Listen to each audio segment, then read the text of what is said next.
Good morning, student. Welcome in your bio class. So today's topic is polygenic inheritance or pleiotropy. Before start this topic, we just again revise some important points of this chapter.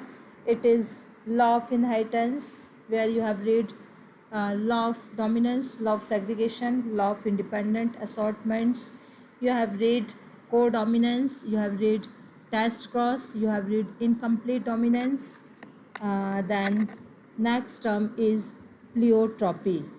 Pleiotropy is a phenomenon in which the single genes exhibit multiple polyphenotype expressions. Again, I will revise it. Pleiotropy is a phenomena in which a single genes exhibit multiple phenotype expressions. एक jeans कई तरीके के phenotype expressions को क्या करता है, exhibit करता है. एक जीन्स रिस्पॉन्सिबल होता है कई फिनोटाइप एक्सप्रेशंस के लिए. The pleiotropic genes affect the metabolic pathway resulting in different phenotypes. ऐसा क्यों होता है? क्योंकि वो मेटाबॉलिक पाथवे को इफेक्ट करता है. Third, for example phenyl ketonuria. Phenyl ketonuria is caused by mutation of a gene coding for the enzymes phenothalamic hydroxylase. The affected individuals show mental retardation as well as reduction in hair and skin pigmentations. Pleiotropy का examples हम लोग phenyl ketonuria, एक term आएगा भी phenyl ketonuria. Phenyl term name is phenyl ketonuria. Phenyl ketonuria एक disease है mental retardation की. तो बेसिकली इसमें क्या होता है, एक सिंगल जीन होता है जो कि एक कई एक्सप्रेशंस को एक साथ शो करता है. ठीक है, और ऐसा क्या होता है, वो सिंगल जीन मेटाबॉलिक पाथवे को इफ़ेक्ट करता है जिससे बहुत फिनोटाइप जो है उसकी इफ़ेक्ट हो जाती है. जैसे फिनाइल कीटोन्यूरिया. फिनाइल कीटोन्यूरिया एक डिज़ीज़ है. इस डिज़ीज़ में एक जीन्स का म्यूटेशन हो जाता है, means mutation of one genes. तो उससे क्या होगा, coding of the enzymes phenylalanine hydroxylase. इससे क्या होता है कि एक जीन के म्यूटेशन से एक एंजाइम्स जो फिनाइल हाइड्रोक्साइलेज है वो इफ़ेक्ट करता है और उससे मेंटल जो रिटार्डेशन शुरू हो जाता है. एक कंडीशन मेंटल रिटार्डेशन होना as well as reduction of fall और स्किन पिगमेंटेशन. मतलब एक जीन्स के म्यूटेशन से 3 फिनोटाइप एक्सप्रेशंस आ रहे हैं. कौन से फिनोटाइप एक्सप्रेशंस? एक mental retardation, reduction of hair and skin pigmentations.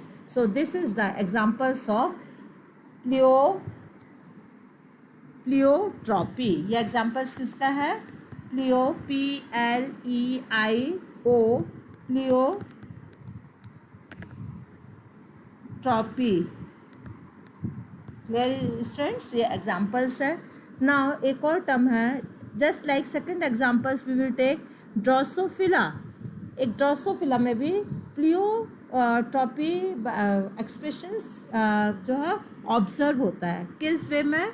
Drosophila का एक जीन्स होता है जो उसकी विंग साइज़ को इफ़ेक्ट करता है, नेचर ऑफ बैलेंसर्स को इफ़ेक्ट करता है, कलर ऑफ आइज को इफ़ेक्ट करता है, डॉर्सल ब्रिसल्स को इफ़ेक्ट करता है एंड फर्टिलिटी और लॉन्जिविटी को इफ़ेक्ट करता है. ड्रोसोफिला में एक एंजाइम्स ड्रोसोफिला की बहुत फिनोटाइप को इफ़ेक्ट करता है. क्या क्या क्या ये उसमें आ जाता है? Nature of size, first wing size, second nature of balance, third colour of eyes, fourth dorsal bristles, fifth fertility and longevity. So these are the pleiotropy. Polygenic inheritance. अब एक और टर्म आया है polygenic inheritance. Polygenic inheritance in this inheritance in which a traits is controlled by 3 or more genes.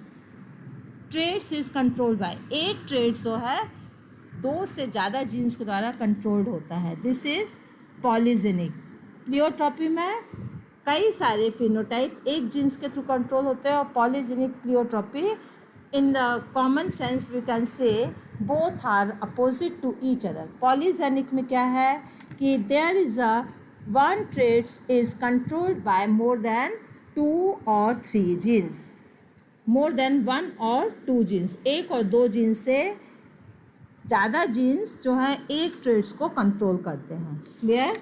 तो this is pleiotropy. तो there are 2 terms you have read, pleiotropy and polygenic inheritance. Polygenic inheritance का examples आप ले चुके हो किसमें? ABO blood group में. Now next term is chromosomal theory of inheritance. Chromosomal theory of inheritance. According to this theory, the chromosomal theory of inheritance was proposed or independently by Walter Sutton and Theodore Boveri. 2 scientist हैं जिन्होंने chromosomal theory दी. किसका? 1902 पर. किस समय पे दी थी? 1902 पर. ये theory basically this theory state that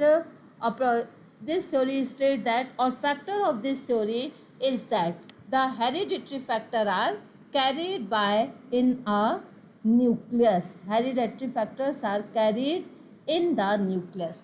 कि hereditary जो है न्यूक्लियस के थ्रू होती है. This is the first characteristic feature of chromosomal theory. क्या है क्रोमोसोमल थ्योरी का first feature? The hereditary factors are carried in a nucleus. Second, like the Mendelian's allele, chromosomes are also found in a pair. Chromosomes भी pair पर होते हैं. Second characteristic feature of chromosomal inheritance. Third, the sperms and egg having haploid set of chromosomes fuse to re-establish diploid state. Means zygote कैसे बन रहा है? 2 gamete से. और ज़ाइगोट 2X क्रोमोसोम्स कैरी करता है.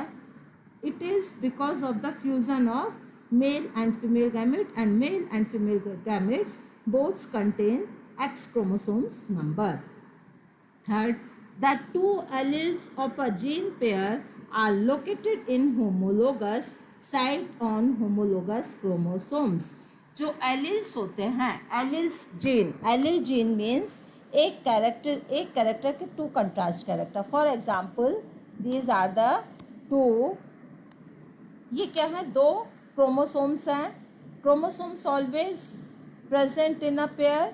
अब यदि एक ट्रेड्स का एक क्रोमोसोम्स पर एक जीन्स यह है तो दूसरे जीन्स पे सेम पोजीशन पर एक और क्रोमोसोम्स होगा. और ये दोनों क्रोमोसोम्स कैसे होंगे? Alleles chromosomes. एलिल ये वाला भी और ये वाला भी एलिल जीन्स होंगे.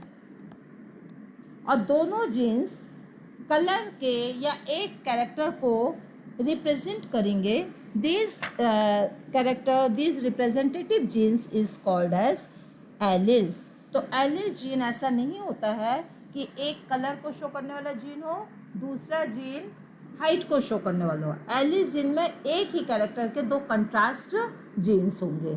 I think you have clear it is. So क्या the 2 alleles of a genes pair are located on homologous set of homologous chromosomes in a linear order. As there are 2 chromosomes of each kinds of somatic cell, there must be 2 genes of each kind. Means यदि एक jeans इसमें यहाँ होगा तो दूसरे chromosomes में उसका jeans ये होगा. यदि एक जीन्स यहाँ होगा तो उसका क्रोमोसोम. तो ये क्या है? Homologous pair. ये क्या हुए? Homologous pair. और ये होमोलोगस पेयर को ही हम क्या कहेंगे? Alleles. Allele genes. Clear student? So this is the third point of chromosomal theory of inheritance.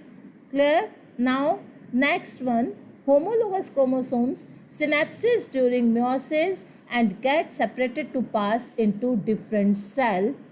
These forms the basis of segregation of independent assortments. अब ये जो होमोलोगस क्रोमोसोम्स का पेयर है यही गैमेट्स फॉर्मेशन पर सेग्रीगेट होगा.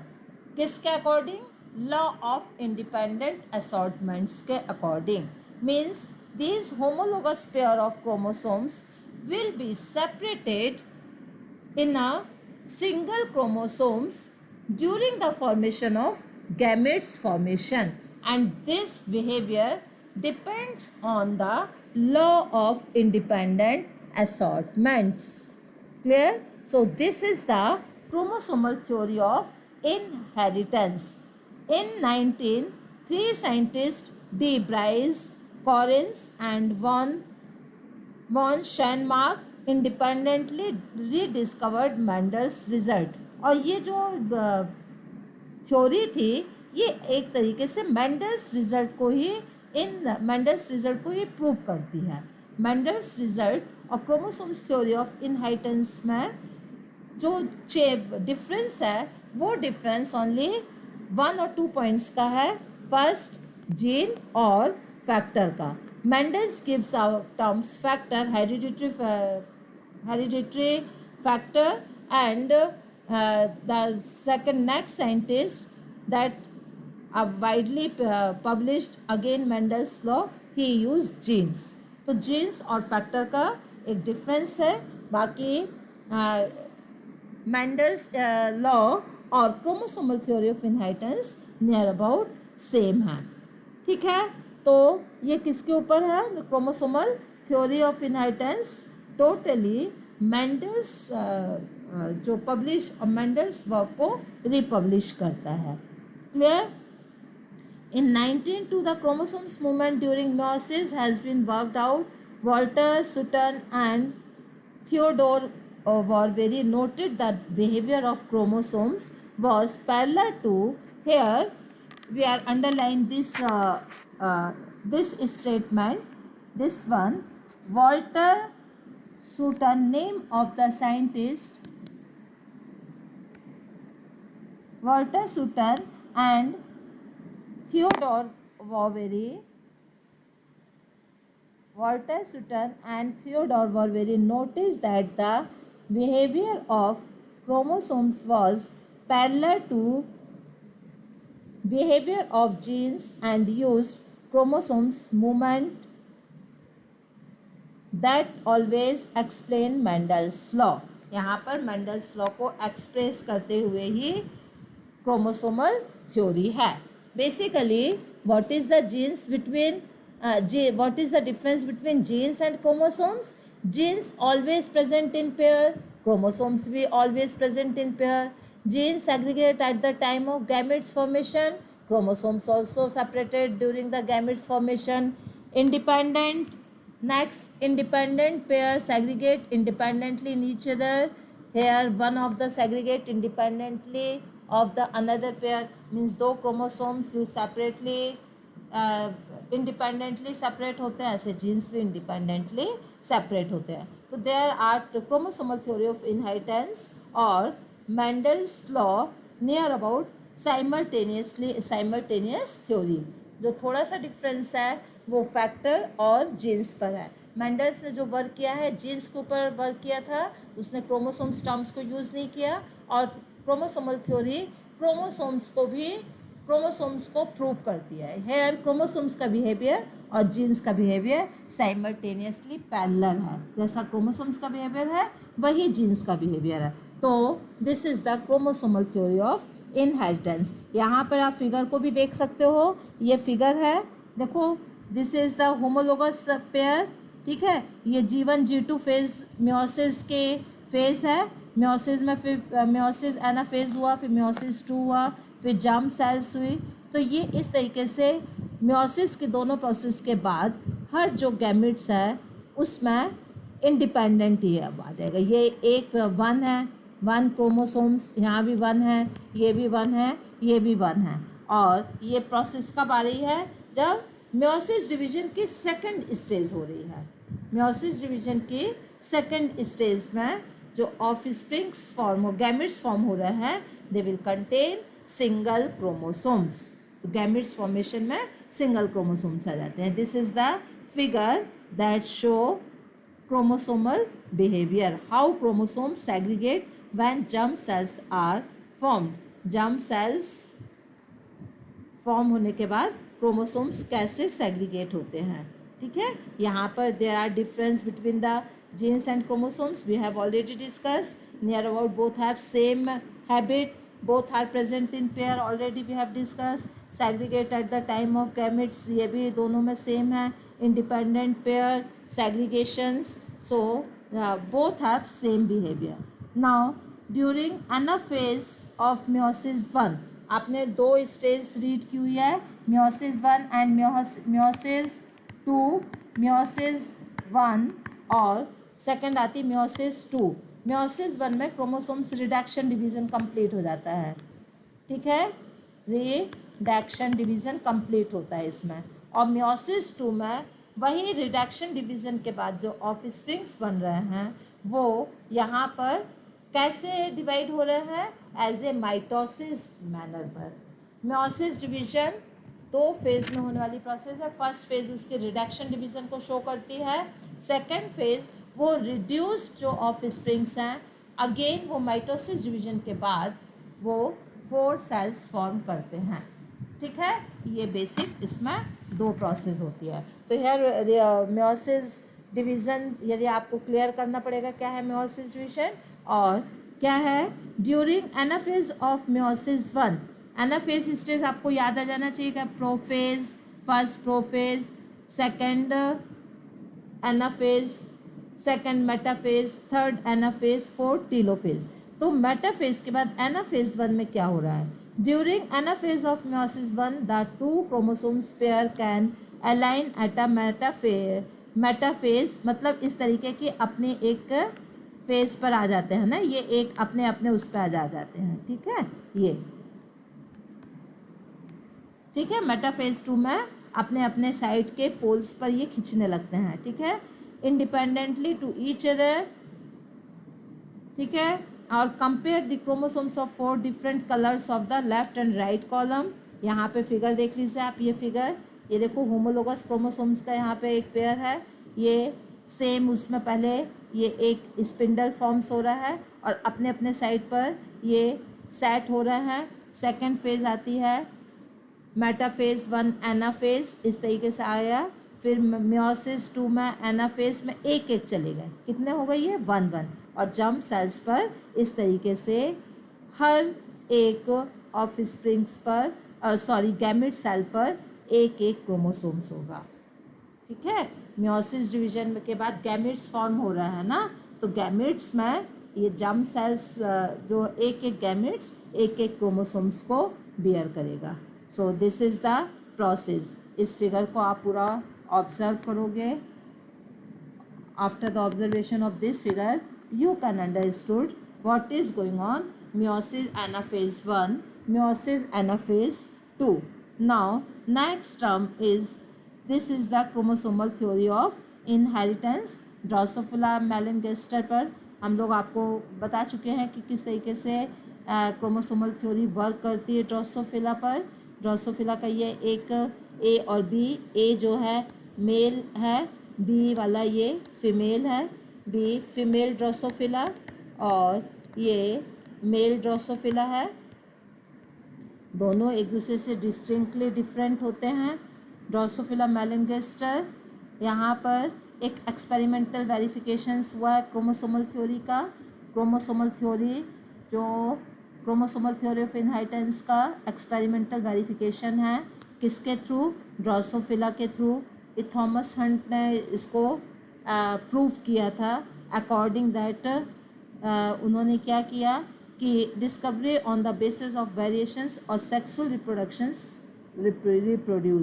Produce Morgan work with हा tiny fruits fly Drosophila melanogaster. Drosophila melanogaster को के एक्सपेरिमेंट में क्यों उन्होंने सिलेक्ट किया, क्योंकि दो रीज़न है।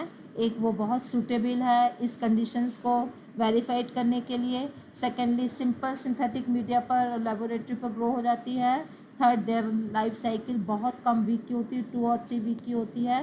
फोर्थ सिंगल जो मैटिंग है वो large number of progeny develop करती है। आपसे क्वेश्चंस पुटअप हो सकता है, why Drosophila melanogaster take in to prove chromosomal theory of inheritance. तो आप रीजंस दोगे कि short life span, near about single matings produce large number of progeny. Third, it is suitable for such conditions, it can grow simple media in laboratory. Fourth, there is clear cut difference between their sexes, male और female में clear cut difference होता है जिससे कि chromosomal theory और भी अच्छे से प्रूव हो जाती है। तो ये क्रोमोसोमल थ्योरी ऑफ इनहेरिटेंस के लिए एक एग्जांपल्स है Drosophila. Now students next term आता है लिंकेज एंड क्रॉसिंग ओवर। आप लोगों ने भी 2 टर्म्स पहले भी रीड किए हुए हैं। को डोमिनेंस रीड किया हुआ है, फर्स्ट आपने को डोमिनेंस, सेकंड आपने रीड किया हुआ है को डोमिनेंस के बाद इनकम्प्लीट डोमिनेंस। सेकंड आपने लिंकेज एंड रिकॉम्बिनेशंस। लिंकेज और रिकॉम्बिनेशंस मेंडल्स का थर्ड लॉ जो है लॉ ऑफ इंडिपेंडेंट असॉर्टमेंट्स, उसको कहीं ना कहीं क्या कर रहा है, फेल कर रहा है। ठीक है, मेंडल्स लॉ ऑफ इंडिपेंडेंट असॉर्टमेंट्स का आपने क्या रीड किया था कि जितने क्रोमोसोम्स के जो जीन्स होते हैं इंडिपेंडेंट होते हैं and they are separated during gametes formation and independently they can make new combinations. समझ में आया? एक तो 2 इसमें मेन कंडीशंस और 2 कंडीशंस अप्लाई हो रही हैं। फर्स्ट, जीन्स का सेपरेट होना, सेकंड जीन्स का न्यू कॉम्बिनेशंस फॉर्म करना। ये दोनों जो एक्सप्रेशंस हैं ये थर्ड लॉ को शो कर रहे हैं, लेकिन लिंकेज एंड रिकॉम्बिनेशंस इस लॉ को कहीं ना कहीं फेल कर रहा है।